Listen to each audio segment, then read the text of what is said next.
പ്രഭാഷകൻ 34 അധ്യായം. വ്യർത്ഥ സ്വപ്നങ്ങൾ. അവിവേകിയുടെ പ്രതീക്ഷകൾ വ്യർത്ഥവും നിരർത്ഥകവുമാണ്. സ്വപ്നങ്ങൾ ഭോഷന്മാർക്ക് ചിറകു നൽകുന്നു.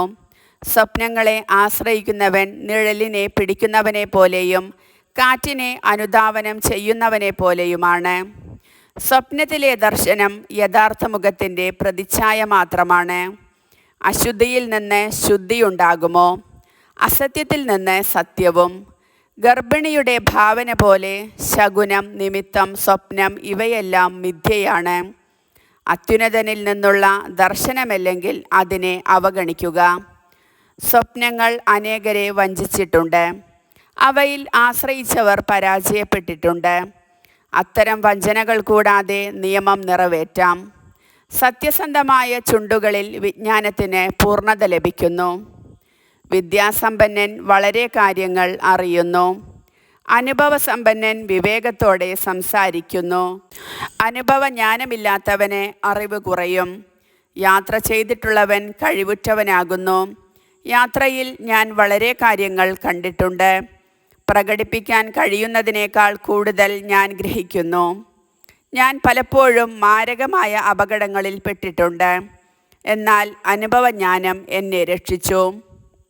ദൈവഭക്തൻ്റെ ജീവൻ നിലനിൽക്കും. അവൻ്റെ പ്രത്യാശ അവൻ്റെ രക്ഷകനിലാണ്. ദൈവഭയം. കർത്താവിനെ ഭയപ്പെടുന്നവൻ അധീരനാവുകയോ ഭീരുത്വം പ്രകടിപ്പിക്കുകയോ ഇല്ല. അവിടുന്നാണ് അവൻ്റെ പ്രത്യാശ. ദൈവഭക്തൻ്റെ ആത്മാവ് അനുഗ്രഹീതമാണ്. തൻ്റെ ആശ്രയം അവൻ അറിയുന്നു. തന്നെ സ്നേഹിക്കുന്നവരെ കർത്താവ് കടാക്ഷിക്കുന്നു. അവിടുന്ന് ശക്തമായ സംരക്ഷണവും ഉറപ്പുള്ള താങ്ങും ചുടുകാറ്റിൽ അഭയകേന്ദ്രവും പൊരിവെയിലിൽ തണലും ഇടറാതിരിക്കാൻ സംരക്ഷണവും വീഴാതിരിക്കാൻ ഉറപ്പുമാണ്. അവിടുന്ന് ആത്മാവിനെ ഉത്തേജിപ്പിച്ച് കണ്ണുകളെ പ്രകാശിപ്പിക്കുന്നു. അവിടുന്ന് സൗഖ്യവും ജീവനും അനുഗ്രഹവും പ്രദാനം ചെയ്യുന്നു. അന്യായ സമ്പത്തിൽ നിന്നുള്ള ബലി പങ്കിലമാണ്. നിയമനിഷേധകൻ്റെ കാഴ്ചകൾ സ്വീകാര്യമല്ല. ദൈവഭക്തിയില്ലാത്തവൻ്റെ ബലികളിൽ അത്യുന്നതൻ പ്രസാദിക്കുന്നില്ല.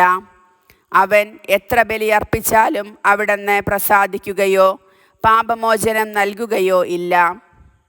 ദരിദ്രൻ്റെ സമ്പത്ത് തട്ടിയെടുത്ത് ബലിയർപ്പിക്കുന്നവൻ പിതാവിൻ്റെ മുൻപിൽ വെച്ച് പുത്രനെ കൊല്ലുന്നവനെ പോലെയാണ്.